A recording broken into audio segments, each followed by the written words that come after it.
Bismillahirrahmanirrahim. Assalamu alaikum. My name is Ali Khokar. I'm the CEO International Gateway Group of Companies. और आज हम discuss करने वाले हैं जो टर्की के अंदर टीआरसी के जो ज़बरदस्त किस्म के इश्यूज बने हुए हैं उनके ऊपर, और जो डिफ़िकल्टीज़ आ रही हैं क्लाइंट्स को, और उसके बाद जो है काफ़ी सारे और मसाइल हैं उनके ऊपर डिस्कस करते हैं, ताकि टर्की में आने वाले लोगों को और टर्की में जिन लोगों ने प्लान किया है उनको ये कंफर्म कर दूं कि उनके पास क्या क्या मामला जो हैं वो होने चाहिए, जिसके ऊपर आप जाके तो वहाँ पे अपने मामलात को स्मूथली आप कर सकें। क्योंकि टर्की के अंदर अब टीआरसी बनाने के जो मामलात हैं वो उस तरह के नहीं हैं अभी जैसे कि पहले थे। तो उम्मीद है कि आप लोगों को काफ़ी सारी अवेयरनेस ऑलरेडी होगी, लेकिन मैं आपको बहुत सारी चीज़ें ऐसी डीपली बता दूंगा जिसमें आपको जो है 100% श्योर हो जाएगा कि आपने टर्की के अंदर किस तरह से जाके सरवाइव करना है। मेरी ये वीडियो प्लीज़ शुरू से लेके एंड तक ज़रूर देख लें, वरना अदरवाइज़ आपको काफ़ी सारी डिफ़िकल्टीज़ हो सकती हैं। हम बात करेंगे 2 से 3 इश्यूज़ के ऊपर, और आप किस तरह से सरवाइव कर सकेंगे। 2 चीज़ें हैं जो आपने अपने ज़हन में रखनी है, और तीसरा जो मामला है वो ऑप्शनल है, और वो भी मैं आपको बताऊंगा। सबसे पहले हम डिस्कस करेंगे टीआरसी अब जो है वो किस तरह से बन रही है और उसमें क्या क्या मसाइल हैं।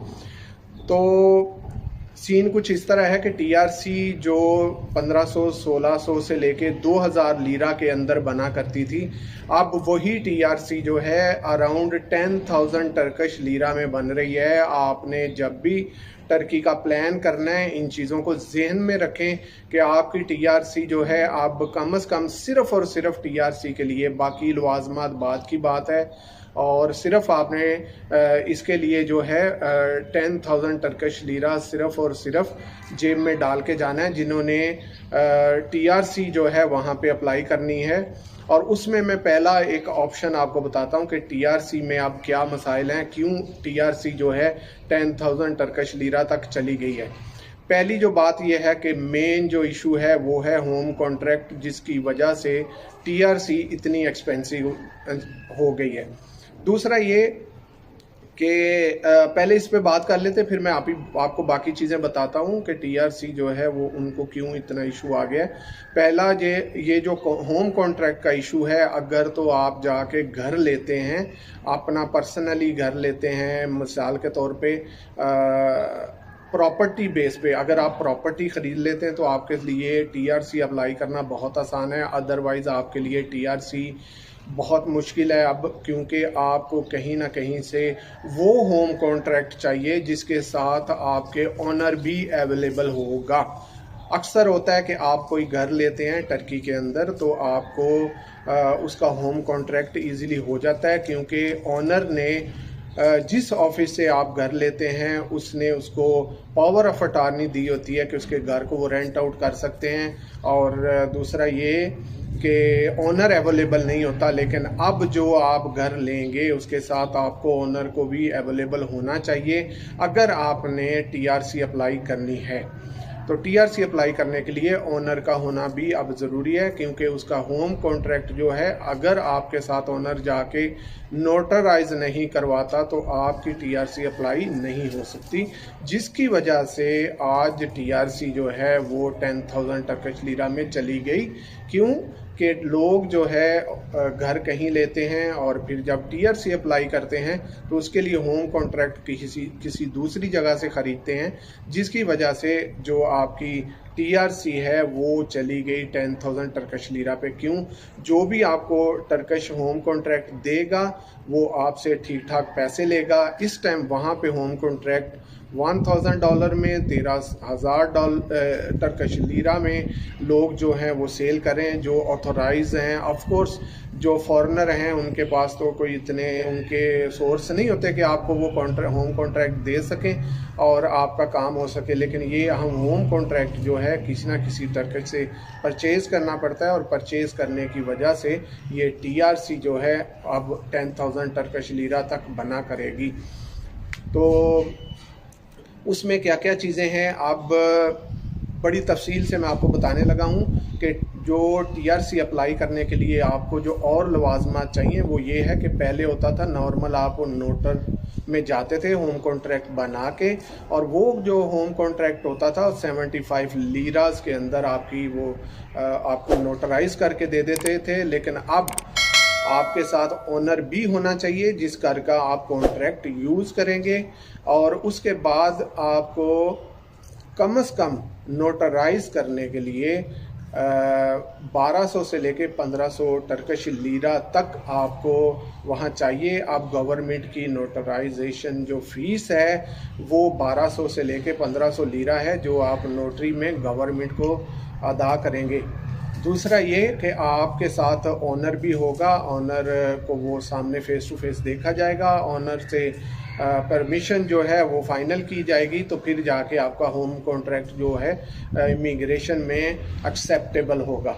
उसमें आपको एक अब तर्जमान भी चाहिए जो कि एक वेरीफाई नुमाइंदा होता है जो टर्किश गवर्नमेंट की तरफ से होता है, और वो भी अब चाहिए। उसमें एक और भी चीज़ है कि वो जो आपको नुमाइंदा चाहिए ट्रांसलेटर, उसमें एक इशू ये है कि आपको इंग्लिश भी आनी चाहिए, अदरवाइज़ आपको टर्किश आनी चाहिए, अदरवाइज़ आपको अरबी भी आनी चाहिए।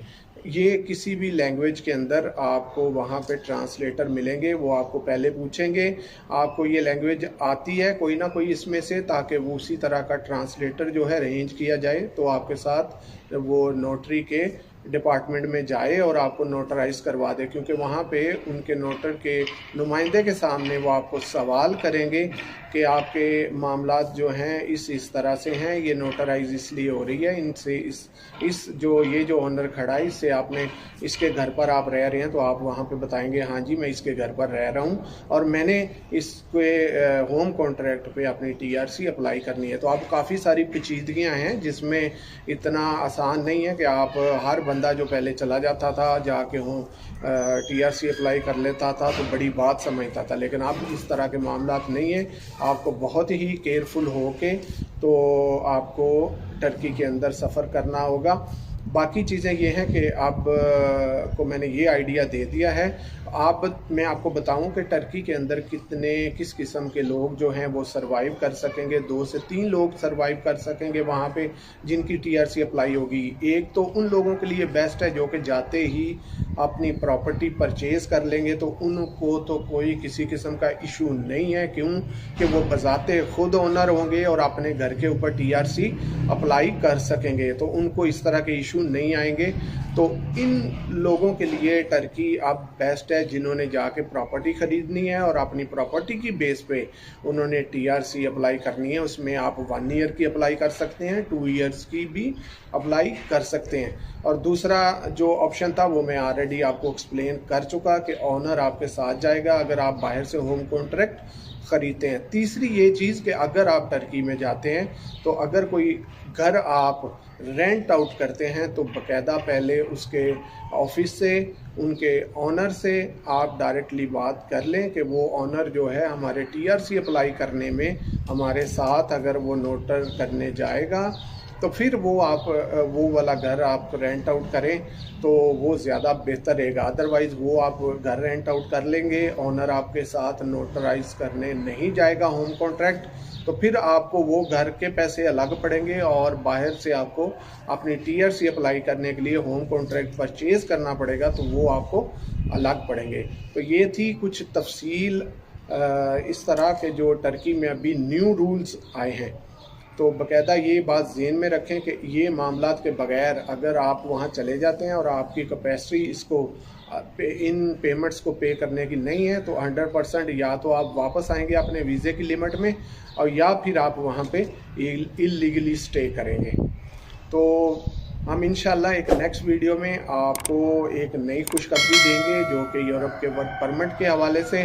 इस वीडियो को आप मज़ीद अपने दोस्तों के साथ, मुख्तलिफ़ फैमिलीज़ के साथ, अपने मुख्तलिफ़ ऐप्स के ऊपर इसको शेयर करें ताकि लोगों को ज़्यादा से ज़्यादा अवेयरनेस हो सके और मुसलमानों के लिए भला हो सके जो टर्की में जाने के लिए प्लान किए हुए हैं, ताकि उनको पता हो कि टर्की में जाके किस तरह से सर्वाइव करना है।